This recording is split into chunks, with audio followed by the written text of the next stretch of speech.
So how's Silksong, guys? It didn't come out during the Switch 1's lifespan, but maybe it'll come out during the Switch 2's. Maybe that'll happen. Actually, Silksong just got confirmed for a 2025 release as you were writing this.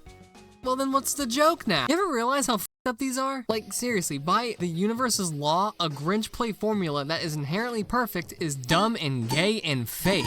You're constantly given new traversal and gameplay mechanics, the backtracking makes the world feel more open and like one big puzzle, and you get a deeper connection to the world since your ass is constantly revisiting places. It's so goddamn good, and when a game utilizes it properly, you get a game that's generational. And when a game is the exact opposite of generational, it's at least tolerable. Why do half of the fucking inputs don't work in this game? It's like, oh, I want to jump, and the game just has to love to tell me, hey, how about instead of jumping, you go fucking kill your... Okay, but what does this have to do with Touhou? And what is a Touhou? And why is it looking at me? Touhou is a series of mainly bullet hell games made primarily by its asshole creator, Zune. See, I call him an asshole because I suck at these games, but I do it lovingly. The series started in 1995 with Highly Responsive to Prayers, which released for the PC 98, and was completely mechanically different from what the series would be known for, playing more like an evil version of Breakout rather than an actual bullet hell. This is the first and last game to play like this. With Touhou 2, the franchise was brought into its proper bullet hell home, with each subsequent game adding and removing things from those basic building blocks. Some would become series staples, and others were fucking awesome and then never brought back. Why do series do this shit? I am looking right at you, Pokemon.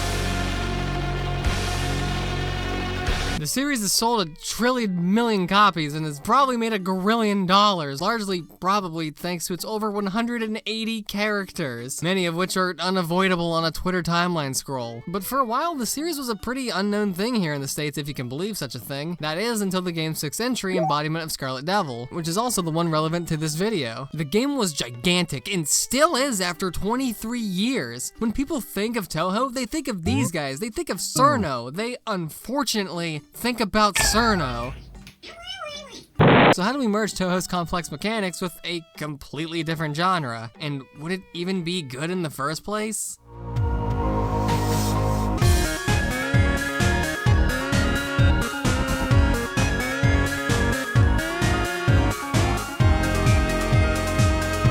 It's not good. It's fucking great. Thems and theys, may I present to you Touhou Luna Nights!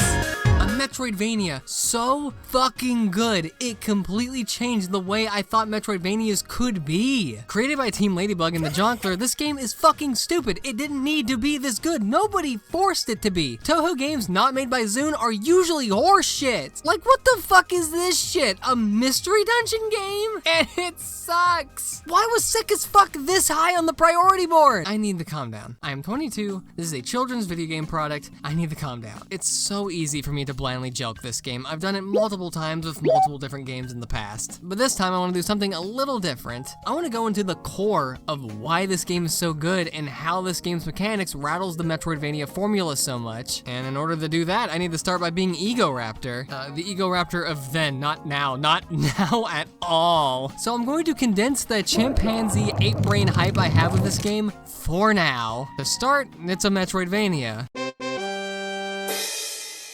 Wonderful. All the standards of Assignment Arin are here. Big ass world, backtracking, constant upgrades, bullshit. The main building blocks are largely unchanged, mostly. And honestly, do you fucking care? Because I don't fucking care. What I find infinitely more interesting and what I think you'd probably care more about is the gameplay. And the gameplay, for a lack of a better term, is fucking ridiculous.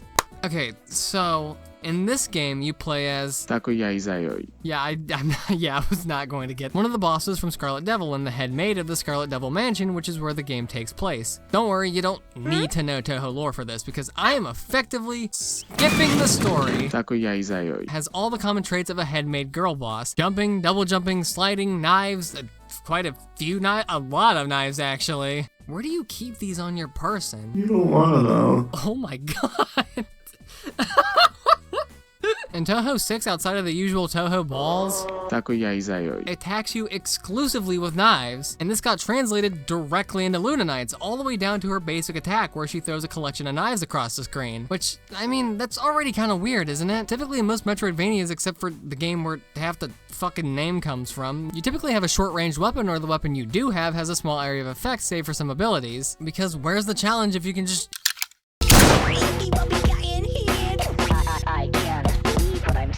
This is where the game's Touhou roots really start to change things. You may have noticed this pink bar below the health bar. If not... Hey, stop listening to this in the background while you draw or clean or whatever the fuck. I don't really care. Look here for a second. Okay, that's all I wanted. This here is your knife juice, or MP. What does MP stand for? Give me like 2 minutes and I should have a funny by then. Your MP in a roundabout way is your battery because everything revolves around it. If you run out of MP, what do? You die is the answer. Nah, but for real, you're eventually going to run out of MP, whether it be from constant fighting or spamming your specials like a goddamn idiot. The slide you eventually get doesn't consume MP, but who wants to fight like that? And it regens real slow, so there's gotta be a better way to charge it, right? Well, may I introduce to you the sickest fucking shit ever! In Touhou 4, a system was created where if you got close to a bullet without actually getting hit, you get points for it. This is known as grazing, and the actual benefits from it differ from game to game, but you can already probably see where I'm going with this. In Lunanites, grazing is the main way to recover not just MP, but also your health. Yeah, this is also the main way to get health back. I mean, you can buy items for it, but you're not going to do that. Nobody does that.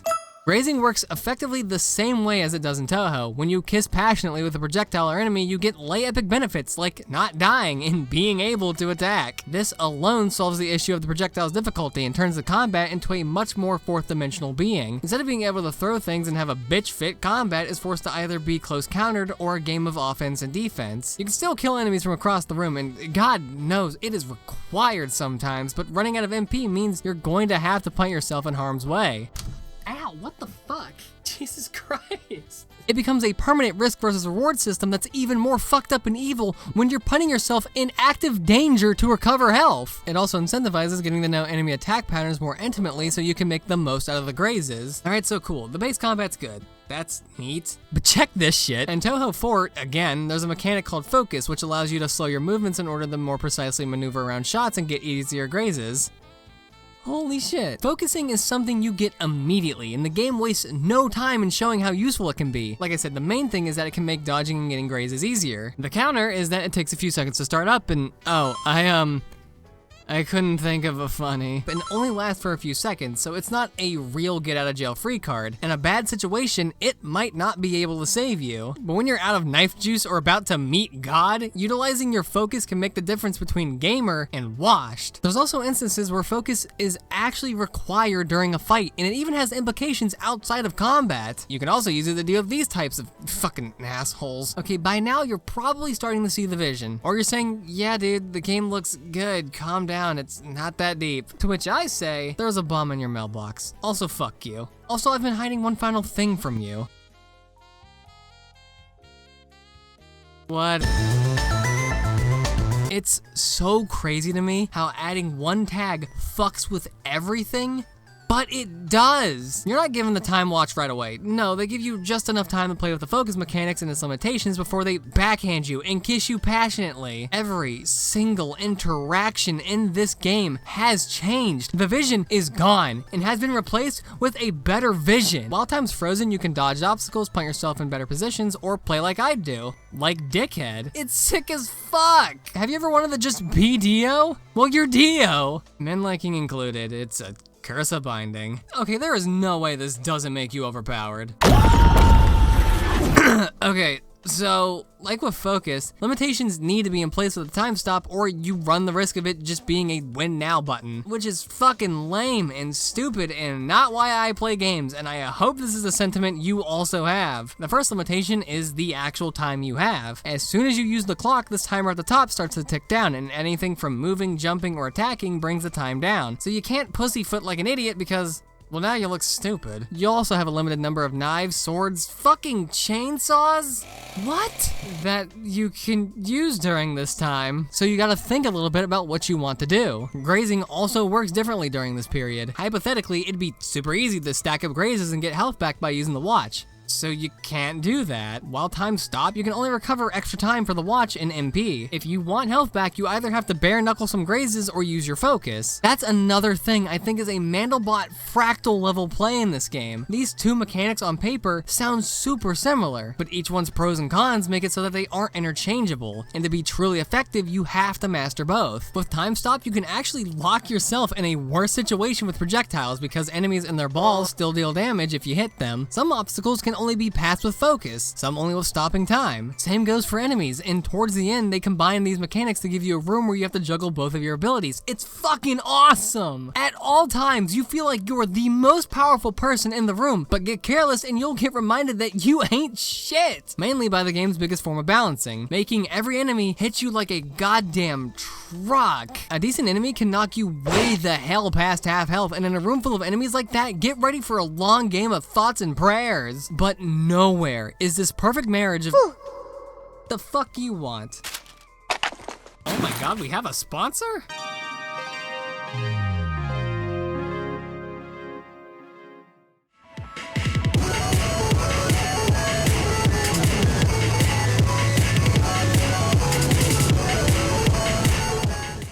I mean, it's not like he pays us anyways. We basically do this shit for free. Oh, fuck you, whatever. Raw time.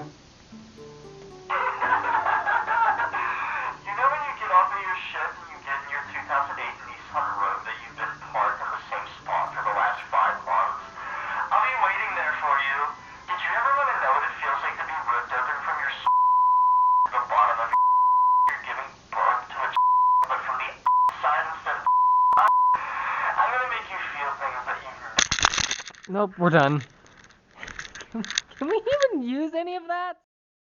But nowhere is this perfect marriage of mechanics more prevalent than in the boss fights. I firmly stand with my beliefs that this game has some of the best boss fights in video game ever. This is a true, real. It's stupid how good these are. Damn near every boss forces you to use both focus and the watch. Each boss has unique attack patterns that you can use to maximize your grazes. Each boss has 2 phases, and when you reach their second phase, they start using spell cards. It's so sick! For those who don't play Touhou, spell cards in Touhou are big attacks that do lots damage. And in this game, it's big attack that fucking kills you. I cannot describe how these fights feel. It's such a cheap avenue, but you have to be in the driver's seat to understand what I'm talking about. So like, you know in some games when you fight a boss, he rips your cock off, but when you get to play as them, they suck said cock? Have I reached my gay quota yet? This game is the opposite of that, and these fights embody that. It is an immovable object getting oily with an unstoppable force. Every fight! Normally in games, bosses feel like a little man fighting larger than life opponent, but here it's like 2 titans beating the shit out of each other until one just explodes. The final boss in this game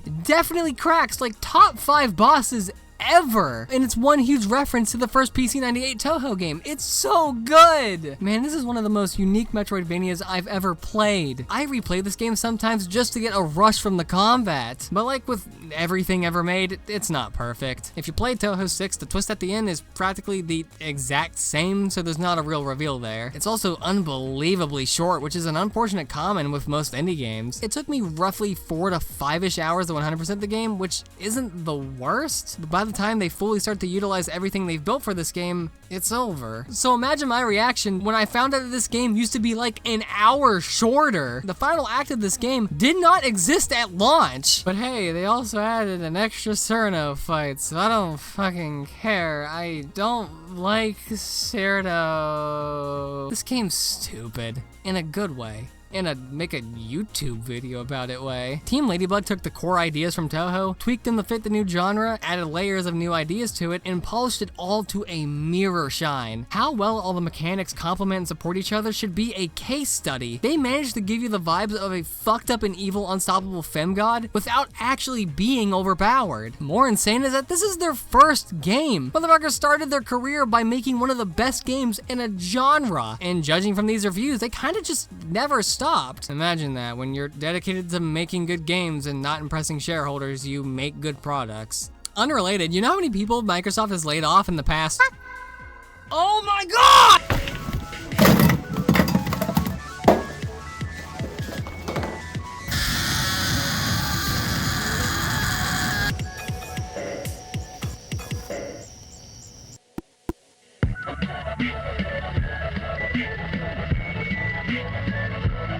See, that wasn't so bad.